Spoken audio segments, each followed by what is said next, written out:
नमस्कार, capital TV में आपका स्वागत है और मैं आपके साथ प्रिया बिस्ट। नीट और नेट पेपर लीक का मामला अब तूल पकड़ता जा रहा है। मामले में जांच एजेंसी एक्शन में आ गई है। बिहार और झारखंड के कई पेपर लीक माफियाओं का नाम सामने आया। इस मामले में पटना पुलिस ने 13 लोगों को गिरफ्तार किया, जिन्होंने कई बड़े खुलासे किए हैं। अब इस मामले में 6 और आरोपियों के झारखंड से देवघर से पकड़ा गया है, जिनके नाम भी अजीब है। किसी का नाम पंकु है तो किसी का नाम काजू तो किसी का चिंटू। तो आज एक बार फिर से बात होगी पेपर लीक की और बात होगी पेपर लीक में हुए एक्शन की। तो चलिए शुरू करते हैं।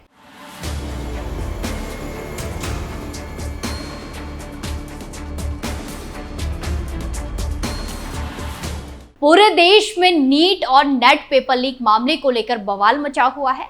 नेट यूजी और यूजीसी नेट की परीक्षाओं में पेपर लीक से जुड़े मामले में लगातार गिरफ्तारियां हो रही हैं। पुलिस ने बिहार और झारखंड से कुल 6 लोगों को गिरफ्तार किया है। इस तरह से अकेले बिहार और झारखंड से अब तक गिरफ्तारियों की संख्या 19 पहुंच गई है। वहीं गुजरात के गोधरा में 30 छात्रों के परिजनों को नोटिस भेजा जा चुका है और उनमें से कुछ से पूछताछ हो रही है। ऐसे मामले में ग्रेटर नोएडा नीमका गांव के रहने वाले रवि अत्री को भी पकड़ा गया है। तो उत्तर प्रदेश के कुशीनगर जिले से भी सीबीआई ने एक गिरफ्तारी की है। पडरौना से पकड़े गए युवक का नाम निखिल है। बताया जा रहा है कि उसने ही यूजीसी नेट के पेपर को टेलीग्राम पर डाला था। बिहार पुलिस की आर्थिक अपराध इकाई ने पेपर लीक करने के बाद उसका प्रिंट निकलवाकर अभ्यर्थियों तक पहुंचाने वाले आरोपी पिंटू को झारखंड के देवघर से गिरफ्तार किया है। जानकारी के मुताबिक पकड़ा गया आरोपी पिंटू बिहार के नालंदा का रहने वाला है। उसने चिंटू के कहने पर प्रिंट आउट निकाला था। पेपर लीक सरगना संजीव मुखिया के नेटवर्क में पिंटू और चिंटू शामिल है।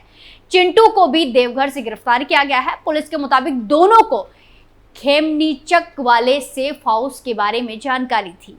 बताया जा रहा है कि संजीव मुखिया को किसी प्रोफेसर ने सबसे पहले प्रश्न पत्र भेजा, जिसे चिंटू और पिंटू ने मिलकर अभ्यर्थियों तक पहुंचाया। ये पेपर सॉल्वर के जरिए सवालों के जवाब हल कर 5 मई की सुबह अभ्यर्थियों को दिए गए।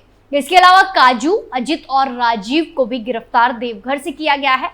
चिंटू और पिंटू की गिरफ्तारी से ईओयू नए राज खोलेगी। फिलहाल इन सब से पूछताछ चल रही है। इससे पहले बिहार से ईओयू के एडीजी नैयर हसनैन को शिक्षा मंत्रालय और केंद्र गृह मंत्रालय की ओर से तलब किया गया था, क्योंकि इस मामले में ईओयू की टीम की जांच कर रही है। खबर है कि टीम ने केंद्रीय गृह मंत्रालय और शिक्षा मंत्रालय को अपनी जांच की पूरी रिपोर्ट सौंप दी है। इस मामले में एनटीए पर आरोप है कि वो बिहार की ईओयू की टीम को जांच में सहयोग नहीं कर रही है। इसके बाद बड़े पैमाने पर देश भर में विरोध भी हुआ। विपक्ष ने भी लगातार इस मामले में सरकार को घेरा। तब जाकर केंद्रीय शिक्षा मंत्रालय भी एक्शन में आया और पूरी जानकारी मांगी। अब इस मामले में बड़े पैमाने पर जांच होने की उम्मीद है। पहले ही इस परीक्षा में 100% मार्क्स आने को लेकर सुप्रीम कोर्ट में याचिका दायर है, जिस पर कोर्ट ने सुनवाई के बाद जांच के आदेश दिए। वहीं मामले को लेकर पूरे देश और बिहार में भी जोरदार प्रदर्शन चल रहा है। बिहार में सांसद पप्पू यादव के कार्यकर्ता छात्र समर्थन सड़क पर भैंस के साथ प्रदर्शन करते हुए नजर आए। छात्रों ने केंद्रीय शिक्षा मंत्री धर्मेंद्र प्रधान की तस्वीर को भैंस पर चिपकाकर धर्मेंद्र प्रधान को भैंस बताया है। छात्रों ने कहा कि शिक्षा मंत्री धर्मेंद्र प्रधान के खिलाफ छात्रों में आक्रोश है और इस प्रदर्शन के जरिए इस उच्च स्तरीय जांच की मांग कर रहे हैं। वो इस परीक्षा को फिर से कराने की बात भी कर रहे हैं।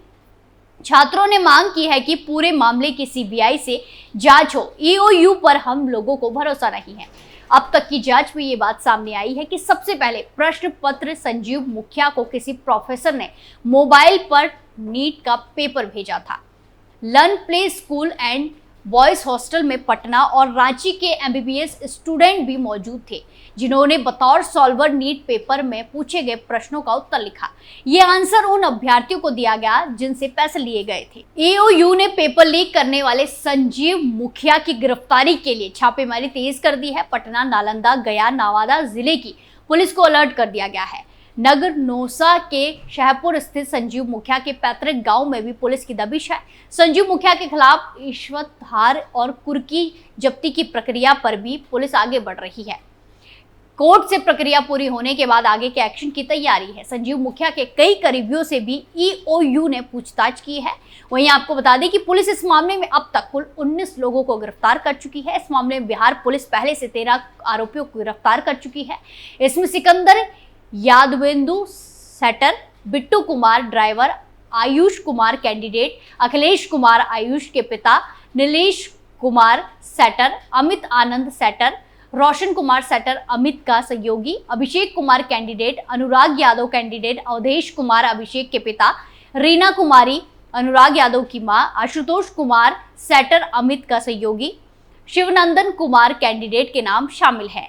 वहीं आपको बता दें कि नीट पेपर लीक मामले में कथित मास्टरमाइंड रवि अत्री को Uttar Pradesh special task force ने गिरफ्तार किया है।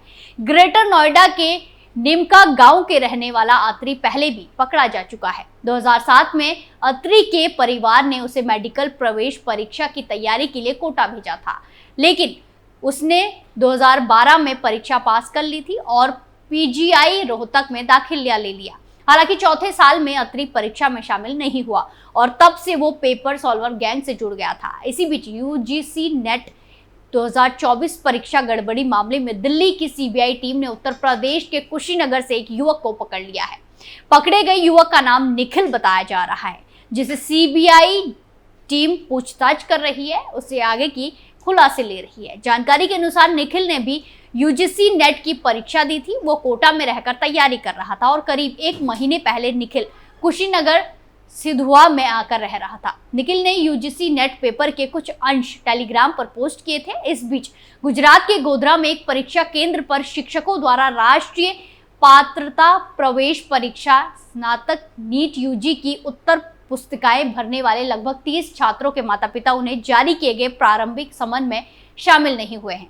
उन्हें फिर से समन जारी किया गया है। एक अधिकारी ने कहा कि जांच के सिलसिले में उन्हें नए समन जारी किए जाएंगे। इस मामले में 5 लोगों को पहले ही गिरफ्तार किया जा चुका है।